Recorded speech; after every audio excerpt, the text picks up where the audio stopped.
Les gens ne se traitent pas pour l'apnée du sommeil, parce qu'ils n'ont pas été diagnostiqués pour certains. Si quelqu'un est seul et qu'il n'a pas de femme ou de compagnon ou d'époux pour lui dire: «Tu ronfles, tu pas bien, tu es fatigué», le premier prescripteur, c'est le conjoint. Et après, il y a le médecin généraliste qui va orienter. Ça, c'est la personne qui est naïve et ne sait pas que, en fait, sa fatigue est liée à l'apnée du sommeil.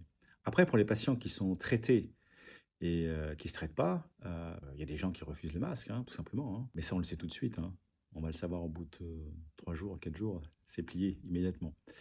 Sachant que chez Oxygem, on a choisi le masque avec le patient. Donc normalement, le masque est très très bien, colle bien en fait au patient. Après, il y a le bénéfice du traitement. Si un patient est toujours fatigué avec sa machine, quel bénéfice? J'ai une contrainte, mettre le masque, et en même temps, je suis toujours fatigué, toujours mal à la tête. Donc là, là c'est le travail à la fois du médecin et du prestataire de service, d'avoir fait en sorte que, un, il n'y ait pas de fuite au masque pour que la machine réagisse très bien, que le patient ne soit pas réveillé par des fuites non intentionnelles, ne soit pas gêné, et que la machine ne soit pas gênée aussi par les fuites non intentionnelles. Il faut que la pression soit la bonne pour traiter les apnées-hypopnées.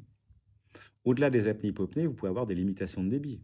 C'est-à-dire qu'il faut qu'aussi que les limitations de débit soient traitées. C'est-à-dire qu'il faut que le prestataire de service ait fait son travail de lecture de courbe des datas qui sont enregistrées sur la machine pour dire, ah voilà, docteur, il faut peut-être faire une modification de pression. Vous avez des gens aussi qui ont des apnées centrales. Les apnées centrales, si elles ne sont pas traitées, elles déstructurent aussi le sommeil. La personne est toujours fatiguée. Une personne qui sera toujours fatiguée, effectivement, qui ne verra pas de bénéfice sur son traitement, c'est une personne qui va effectivement arrêter le traitement. C'est clair.